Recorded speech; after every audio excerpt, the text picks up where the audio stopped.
Não, eu não sei onde você estudou, mas algumas coisas que eu vou falar nesse vídeo aqui vão te fazer lembrar de alguns momentos complicados que você viveu na escola e que te traumatizaram. Olá, eu sou Alisson Batista, mentor de comunicação, e afinal, por que esse ambiente que deveria nos preparar para o mundo acaba falhando nessa missão? Quais são as 4 crenças que você adquiriu quando você estava na escola e que acaba destruindo a forma como você se comunica quando adulto? E por fim, como você, que já viveu tudo isso da escola, pode mudar a forma como você pensa a comunicação e destravar de uma vez por todas todos esses problemas de comunicação que você tem hoje. Mas antes de responder essas perguntas, se imagine na seguinte situação.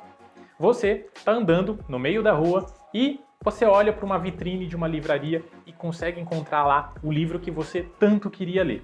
Você entra nessa loja e, depois de conversar com o vendedor, você acaba fazendo a seguinte pergunta: quanto custa para eu ter esse livro? Ele simplesmente pega uma caixa com um botão, te coloca na sua frente e fala: para você ter esse livro, basta você apertar esse botão. Pode parecer, inclusive, uma cena de pegadinha, certo? Mas é exatamente isso que acontece aqui no YouTube. Quando algumas pessoas se dedicam a gravar, roteirizar, pesquisar sobre um tema e compartilhar o conteúdo aqui com você, a melhor forma que você tem de retribuir, de pagar por todos esses conteúdos que você está recebendo é através de um botão, do like e do se inscrever. Inclusive, se você, depois de assistir esse vídeo, entendeu que esse vídeo te ajudou a mudar a forma como você pensa a comunicação, faça isso. Curta esse vídeo e se inscreva para continuar recebendo todos os outros vídeos que a gente vai continuar fazendo aqui para o YouTube. Existem 4 crenças que a gente acaba adquirindo quando a gente está na escola e a gente acaba nem percebendo, mas são crenças que, de uma forma muito sutil, quando a gente está na escola, a gente acaba aprendendo certas crenças que acabam atrapalhando a forma como a gente se comunica quando a gente cresce, quando a gente se torna adulto. E aqui a gente vai falar de 4 dessas crenças que destroem a sua comunicação. E a primeira delas é o medo de errar. Todas as pessoas têm dificuldades para se comunicar. Algumas têm algumas dificuldades diferentes de outras. Então, algumas pessoas têm dificuldades para falar em público, outras não têm problema nenhum de falar em público, mas precisam gravar vídeos. Já outras pessoas têm problemas com se relacionar com pessoas diferentes que nunca viu na vida. O importante é que, para todas elas, eu preciso me desenvolver. Só que para me desenvolver, uma coisa é essencial. Eu preciso começar do começo. Eu preciso errar em muitos momentos para que, depois de um certo determinado tempo, eu consiga perceber que eu estou tendo evolução. Basta você pensar, por exemplo, num bebê que está ali aprendendo a andar. A primeira coisa que ele vai fazer é tentar se levantar, tentar ficar de pé, cair e cair de novo e cair de novo, até que chega um momento que ele começa a ficar em pé e começa a dar os primeiros passos. Ou, por exemplo, quando a gente está aprendendo a andar de bicicleta. A gente precisa ter o equilíbrio, muitas vezes a gente vai cair, mas se a gente continuar fazendo aquilo algumas vezes, a gente de fato consegue aprender a andar de bicicleta. E a mesma coisa acontece com a comunicação. Se você quer ter uma boa comunicação, uma coisa é fato: você precisa errar o máximo possível. Muitas pessoas que são muito boas ao falar em público, elas são muito boas porque elas tiveram que falar em público muitas vezes e provavelmente no começo elas se consideravam muito ruins nisso. Então, nesse momento, errar foi um fator determinante para que ela se tornasse muito bom naquilo. Agora, de onde será que surgiu essa dificuldade de lidar com o erro? Bom, se a gente for analisar como a gente vivia quando a gente estava na escola, a gente vai perceber que em alguns determinados momentos, como por exemplo, quando você tirava uma nota baixa, você tinha algumas punições, digamos assim. Primeiro, você tirava notas baixas. Segundo, seus pais brigavam com você porque você tirou uma nota baixa. Terceiro, os seus amigos começaram a te zoar porque você não é tão inteligente assim quanto eles. Ou seja, uma série de reforços vão fazendo com que você acredite que errar é a pior coisa que existe. porque quando você erra, você é punido de alguma forma. E quando a gente cresce, a gente leva consigo essa crença de que eu não posso errar em momento nenhum ou eu serei punido caso eu erre. A próxima crença é o hábito de se comparar. A gente se compara tanto com o outro que existe até um ditado para isso. A grama do vizinho é sempre mais verde. E quando o assunto é comunicação, isso não é diferente. A gente sempre se compara com as pessoas que a gente admira tanto na comunicação. Seja um palestrante, um apresentador de TV ou até mesmo aquele digital influencer que você segue nas redes sociais. E o pior de tudo isso é que, nesse processo de se comparar, de comparar sua comunicação com a comunicação dessa outra pessoa, você pensa: meu Deus, a minha comunicação é muito ruim. Isso faz você pensar que, para você ser um bom comunicador, você precisa ser igual a essa pessoa que você tanto admira. Ou seja, ter uma comunicação muito parecida com a dessa pessoa. E da onde será que surgiu esse tipo de crença? A adolescência é um momento em que a gente está sempre buscando por aprovação social, a gente quer ser reconhecido pelos outros.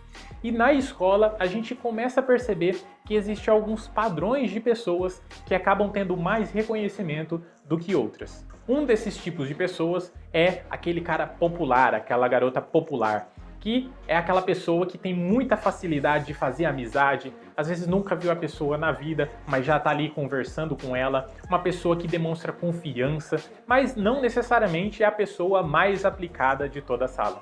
E esse tipo de pessoa é a pessoa que acaba tendo o reconhecimento dos outros alunos, até por isso acaba sendo uma pessoa muito popular na escola. E o segundo tipo de pessoa que recebia um tipo de reconhecimento é o inteligente.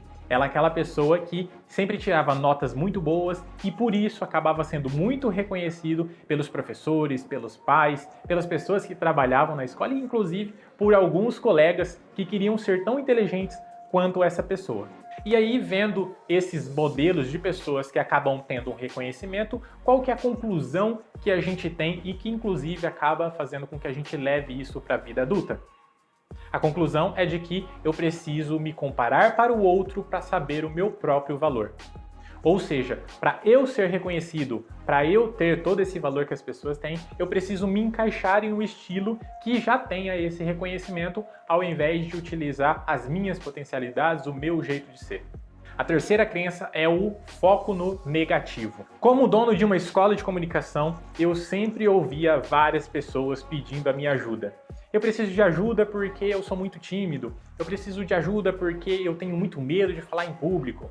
Ou eu preciso de ajuda porque eu falo demais e ninguém me entende. E esses são apenas alguns dos exemplos de problemas que as pessoas acabam chegando até mim.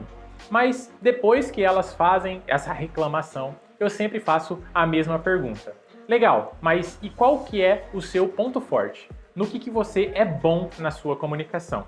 Pois é, meus amigos, a gente tem na ponta da língua o que a gente precisa desenvolver, o que a gente é ruim. Mas quando alguém pergunta quais são os nossos pontos fortes, a gente nem sequer sabe dizer quais são eles. E se a gente não sabe quais são eles, muito menos a gente usa eles no nosso dia a dia. Agora, de onde será que surgiu essa crença? Se lembra lá quando você estava na escola e você tirava 10 em matemática, você tirava 10 em português, você tirava 10 em química e quando chegava em física você tirava 4. A pergunta que fica é: alguém chegava para te elogiar dos 10 que você tirou? Acho que não, né? O foco sempre era em falar: meu Deus, o que será que está acontecendo? Por que você tirou 4? Será que você precisa de um reforço? Será que você precisa de algo mais para conseguir tirar 10 nessa nota? Ou seja, aos poucos a gente foi aprendendo que não basta ser bom em algumas coisas. Eu preciso ser bom em tudo. Ou melhor, mais vale você estar na média em tudo do que ser muito bom em algumas coisas e ruim em algumas outras. E é por isso que quando a gente cresce, a gente acaba levando a seguinte frase para a nossa vida adulta: eu preciso me concentrar nas minhas deficiências para crescer e não nas minhas fortalezas e nos meus interesses. E a quarta e última crença é o medo de se expor. Se eu tivesse que chutar, se você aí tem medo de falar em público, eu provavelmente chutaria sim, que você tem medo. E isso eu falo com convicção porque essa é a maior certeza que muitas pessoas têm. E sabe por quê? Porque isso é um medo natural que muitas pessoas têm, que é o medo da exposição. Porque esse é um ambiente, é um momento em que a gente não está acostumado a estar em evidência, estar aqui sendo observado por várias outras pessoas. E isso vem lá da época das cavernas, onde a gente entendia que estar em evidência era um perigo iminente, porque nós éramos um animal de grupo. E estar em evidência, estar sozinho em um ambiente, significava estar vulnerável para que a gente pudesse ser atacado por algumas presas. Mas óbvio que isso não é uma verdade no mundo de hoje. Mas mesmo assim, esse medo continua na nossa mente. E infelizmente, esse medo faz com que a gente perca várias oportunidades. Mas apesar de natural, esse medo é um medo que faz muitas pessoas perderem muitas oportunidades, principalmente de serem reconhecidas. Porque se você é muito bom naquilo que você faz, há grandes chances de que você seja aí convidado para fazer uma palestra, para gravar uma entrevista de emprego ou até para compartilhar o seu conteúdo através de um vídeo como esse. E apesar desse ser um medo instintivo, hoje ele é um medo irracional, porque estar em evidência não significa, por exemplo, estar em perigo nos dias de hoje. E esse medo poderia inclusive ser removido da gente quando a gente estava lá na escola, mas foi exatamente o oposto que isso aconteceu. Mas eu quero que você se lembre aí, o que será que acontecia quando você levantava a mão para tirar uma dúvida com a professora?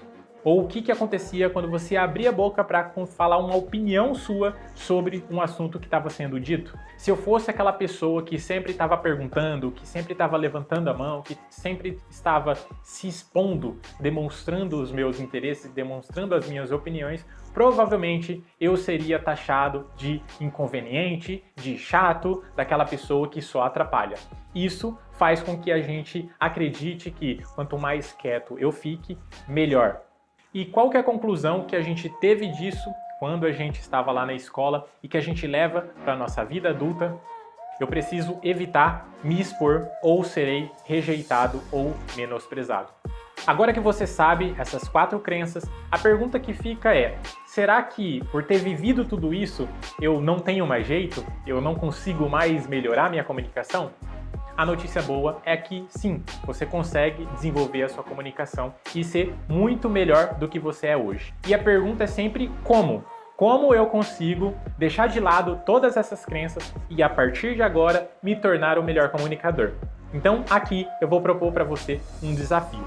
Durante 30 dias você vai se comprometer a gravar um vídeo por dia.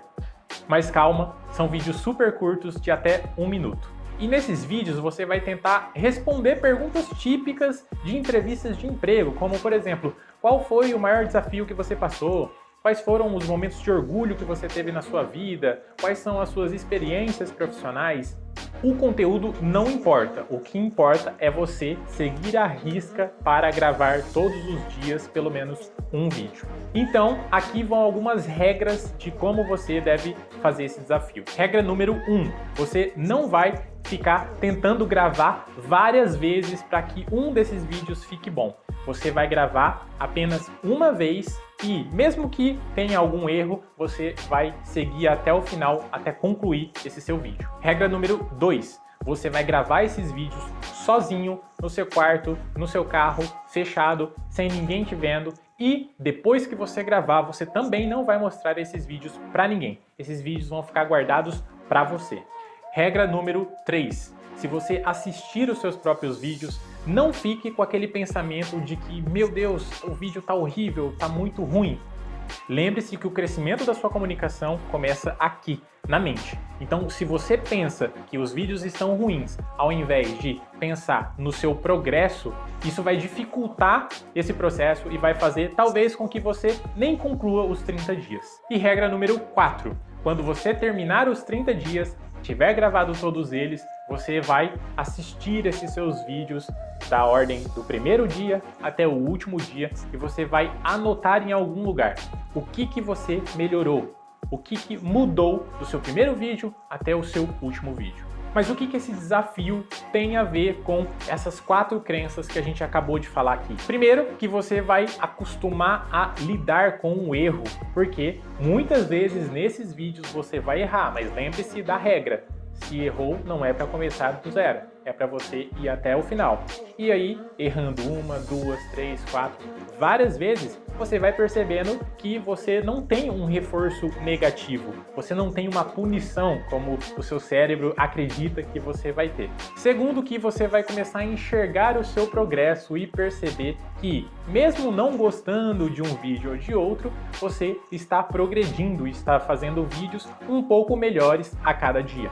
Em terceiro, você vai descobrir o seu estilo de comunicação. Você vai começar a perceber o seu jeito de se comunicar, que às vezes é totalmente diferente daquelas pessoas que você admira e que você acredita que são boas comunicadoras.